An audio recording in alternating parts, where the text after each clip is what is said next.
Magandang gabi, Philippine Air Force, para sa ating weather update ngayong Thursday, 8 January 2026 at sa mga susunod pang mga araw. Para sa ating synoptic situation, ang shear line ang makakaapekto dito sa Bicol Region, Rizal, Laguna, Quezon, Oriental Mindoro, Marinduque, Palawan, at Northern Samar na magdadala ng maulap na kalangitan na may kalat-kalat ng pag-ulan, pagkulog o pagkidlat, at Northeast Monsoon naman ang magkakaapekto dito sa Cordillera Administrative Region, Cagayan Valley at Aurora na magdadala ng maulap na kalangitan na may mahinang pag-uulan. Samantala, Northeast Monsoon pa rin ang makakaapekto dito sa Metro Manila, Ilocos Region, Central Luzon at sa nalalabing bahagi ng Calabarzon na magdadala ng bahagyang maulap hanggang sa maulap na kalangitan na may pulo-pulong mahihinang pag-ulan. Samantala, ang easterlies naman o mainit na hangin galing sa dagat Pasipiko ang siyang makakaapekto dito sa nalalabing bahagi ng bansa na magdadala ng bahagyang maulap hanggang sa maulap na kalangitan na may pulo-pulong pag-ulan, pagkulog o pagkidlat.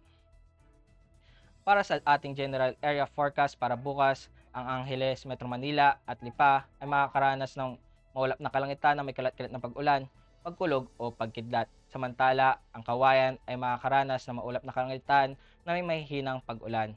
At para naman dito sa Batanes, Lawag, Baguio City, Legazpi, Palawan, at buong Visayas ay makakaranas ng bahagyang maulap hanggang sa maulap na kalangitan na may pulo-pulong pag-ulan, pagkulog o pagkidlat.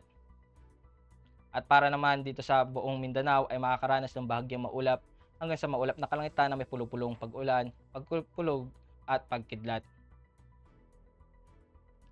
Para naman sa 3 araw na pagtataya dito sa Metro Manila, Cavite at Lipa sa susunod na 3 araw ay makakaranas ng bahagyang maulap hanggang sa maulap ng kalangitan na may pulo-pulong pag-ulan, pagkulog o pagkidlat.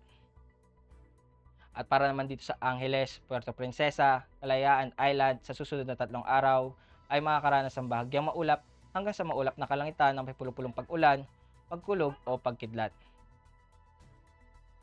Para naman dito sa Mactan, Zamboanga at Davao sa susunod na 3 araw ay makakaranas ng bahagyang maulap hanggang sa maulap na kalangitan na may pulo-pulong pag-ulan, pagkulog o pagkidlat.